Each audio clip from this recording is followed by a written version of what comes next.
Cứ qua thêm một ngày mới biết thế nào là yêu. Một ngày trôi qua vội vã nhưng trong anh rất nhiều điều. Những suy nghĩ trong anh cứ lớn lên từng phút, cứ lớn theo từng ngày khi anh được ấm áp bên em. Những suy nghĩ trong anh giờ đang chia làm hai. Một nửa trong anh từng nghĩ chúng ta sẽ bên nhau trọn đời. Nhưng nếu lỡ một ngày em nói lời chia tay, anh sẽ thế nào đây?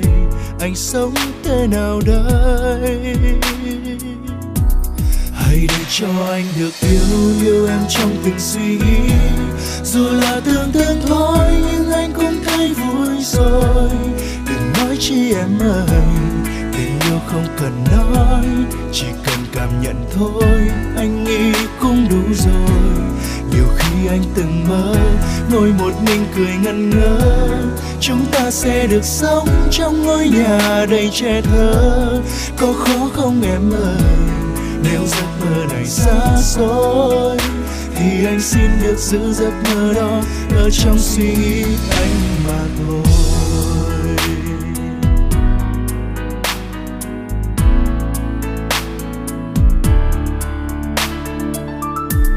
Cứ qua thêm một ngày mới biết thế nào là yêu.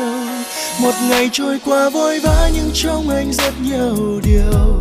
Những suy nghĩ trong anh cứ lớn lên từng phút, cứ lớn theo từng ngày khi anh được ấm áp bên em.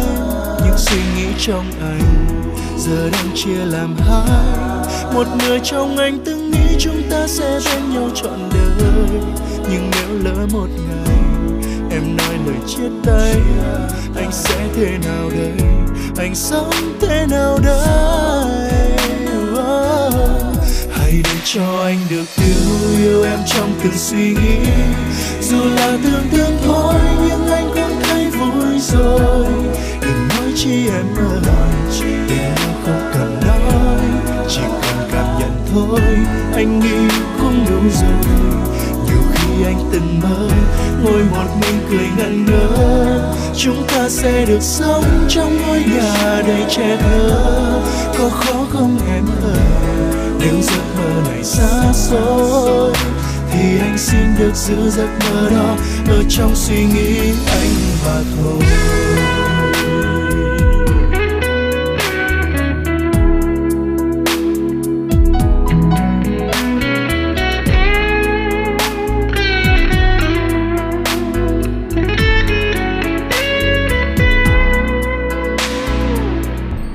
Hãy để cho anh được yêu em trong từng suy nghĩ.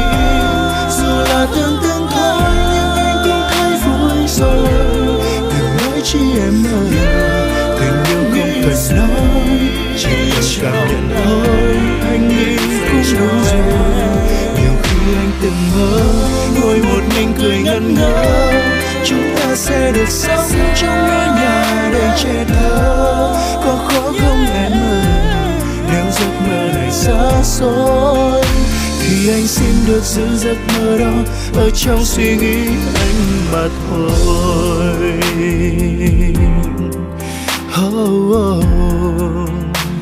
Ở trong suy nghĩ anh mà thôi.